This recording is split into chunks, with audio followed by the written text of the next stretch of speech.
ሰላም እንዴት ናችሁ? ውድ የኪንግስ ሙቪ ኢትዮጵያ ቤተሰቦች፣ ዛሬም እንደተለመደው አንድ የማርሻል አርት ጠበብት የሆነው ቪዲዮኤት ጀማል የተሰኘውን የህንድ አክተር ይዘንላችሁ መጥተናል። ቪዲዮኤት ታዋቂ አክተር ከመሆኑ በፊት እንደ ፎርስ ዋን ከጆን አብርሃም ጋር ኤንቲአር ቪጄ ከመሳሰሉ አክተሮች ጋር በመጣመር ወደ 6 የሚጠጉ ፊልሞች ላይ ተሳትፎ አድርጓል።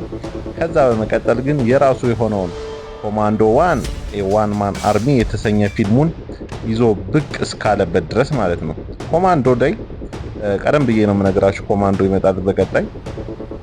በዚህ ፊልም ላይ በሀገሩ ተክዷል። እንዴት መሰላችሁ የተካደው? ሀገሩ አንድ ሚሽን ትሰጥና ሀገር ታስወጣዋለች። መሀል ላይ ቻይና ሀገር ላይ ይያዛል እና አንተ ህንድ ሰላይ ነህ በሚባልበት ሰዓት ኖ በፍጹም እኔ ህንድ ሰላይ አይደለሁም ይላል። የህንድ ኤምባሲዎች ደግሞ ይህን ሰው ፈጽሞ አናውቀውም ይላሉ። የቪዲዮኤት የኮማንዶ ግን የቅርብ ሰው የነበረ እንዴት እንክደዋለን? አንድ ፓራ ኮማንዶ ከ1000 ሳይሆን ከ10 ሺዎች እኩል ነው ብሎ ይከራከርለታል። በፍጹም አንድ ግለሰብ ከሀገር አይበልጥም ብለው ይክዱታል። እሱም ከእስር አምልጦ ወደ ሀገሩ ህንድ በመመለስ መጀመሪያ የውስጥ አሸባሪዎችን፣ ወንጀለኞችን ለህግ ማቅረብ አለብኝ በማለት እጅግ ትልቅ ፍልሚያ በማድረግ ከብዙዎች ጋር በመጋፈጥ እነኚህን ወንጀለኞች ለህግ የሚያቀርብበት በጣም ድንቅ የሆነ አክሽን ፊልም የተሞላው ፊልም ቢኖር ኮማንዶ ዋን ነው። ኮማንዶ ዋንን ያላያችሁ በዚህ አጋጣሚ ብታዩት ብዬ እመክራችኋለሁ። በጣም ደስ የሚል ፊልም ነው። ወዲያው አልቆየም። ኮማንዶ ሁለትን ደግሞ ይዞ ብቅ ብሏል። ይህ ፊልም ላይ ደግሞ የድሆችን ገንዘብ አሸባሪዎች ወይም ደግሞ ትላልቅ የፖለቲካ ተቋማት የህንድን የድሆችን ገንዘብ ከሀገር ውጭ በማውጣት ህዝቡን ለረሃብ ለችግር በዳረጉት ጊዜ ይህን መፍትሄ ሊያመጣልን የሚችለው ይህን ገንዘብ ሊያስመልስ የሚችለው ኮማንዶ ነው ብለው ኮማንዶውን ጠርተው ድንቅ ሚሽን አሳይተውናል። ከዛም በሶስተኛ ላይ ጀንግል የተሰኘ ፊልም። ይህ ፊልም ኦንግዋትን ካያችሁ በቃ ልክ እንደዛ አይነት ዘውግ ያለው ፊልም ነው። አባቱ የዱር አራዊት ጠባቂ ወይም ደግሞ ተንከባካቢ ለቱሪስት መስህብነት የሚያውሉ አባት ነበሩት።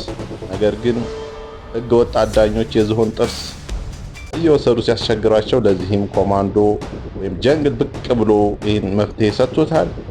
አራተኛ ደረጃ ላይ ኮማንዶ 3።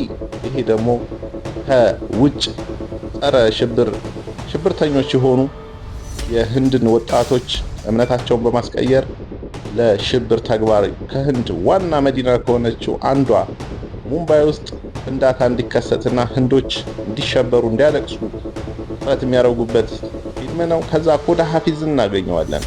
አንድና ለሱ ያለችው የኔ የሚላት የህይወት አጋሩን አልፈውበት ብዙ የሚሰቃይበት እሷን ለማዳን እሷን ለመታደግ ከላይ ታች የሚወርድበት ውጣል ያለ አክሽን ያለበት ፊልም ነው። ኮዳ ሀፊዝን እዩት። እንዳለ ቪዲዮኤት ጀማል ምርጥ ፊልሞች ናቸው። እዚህ ጋር ደግሞ ዘ ፓወር 2021 ላይ ይህ ፊልም ቤተሰባዊነት ዘውግ ያለው ፊልም ሲሆን አባቱ ታኩር ሲሆኑ ወይም ደግሞ ተጽዕኖ ፈጣሪ ከህንድ ሰዎች መካከል ናቸው። ህገወጥ ስራ ላይ ግን ይሰማራሉ ከአንድና አንድ ተግባር ውጪ። እሱም ሀሺሽ ንግድ ላይ አይሰማሩም። አባቱ ይህንን ባለማድረጋቸው ጥቃት ይሰነዝሩባቸዋል። ከዛ ደግሞ 2021 ላይ ሳናክ የተሰኘ ፊልም። ይህ ደግሞ ቤተሰባዊነት ዘውግ ያለው ፊልም ነው። ይህም የሚወዳት ሚስቱ የልብ ኬዝ ገጥሟት ሆስፒታል ገብታ ሕክምና እያደረገች ባለችበት ሰዓት አሸባሪዎች ሆስፒታሉን በመቆጣጠር በመደራደር ገንዘብ ለማግኘት ጥረት ያደርጋሉ። ይህን ችግርም ለመወጣት ያው ቪዲዮኤት ሰርጎ በመግባት ሊታደጋቸው ችሏል ማለት ነው የሆስፒታሉን ሰራተኞች። እንዲህ ያለ የሚቀጥል ፊልም ነው የሱ ኮዳ ሀፊዝ ቻፕተር 2። በዚህ ፊልም ላይ ያች የታገተች የተደፈረች ሚስቱ ከተመለሰች በኋላ ግን ጸጸት ገጥሟት ያልበቃ ብሎ ሴት ልጁን እንዲሁ የታኩር ቤተሰብ የሆነ አንድ ወጣት ልጁን ወስዶ ይደፍርበታል፣ ይገላታል፣ ህይወቷን ታጣለች። በዚህም ሚስቱ እስካልተበቀልክ ድረስ ፊትህን ላየው አልችልም ብላ ጥላው ትሄዳለች። እዚህ ፊልም ላይ ቪዲዮኤት ሆነ በጣም የሚያሳዝናችሁ ጭንቀት ውስጥ የሚገባበት ፊልም ነው። ከዛ IP7 ይሄ የተሰኘ ፊልም ደግሞ በጓደኛሞች ዙሪያ ላይ የሚያጠነጥን ፊልም ነው። ጓደኛሞች እንዴት አብረው ሊቆዩ ይችላሉ፣ ችግር ሲገጥማቸውስ እንዴት ይሆናሉ የሚለውን ነገር ያሳያል። ክራክ እንደ ፍሪ ራነር ወይም ደግሞ ጌም ላይ የተመሰረተ ፊልም ነው።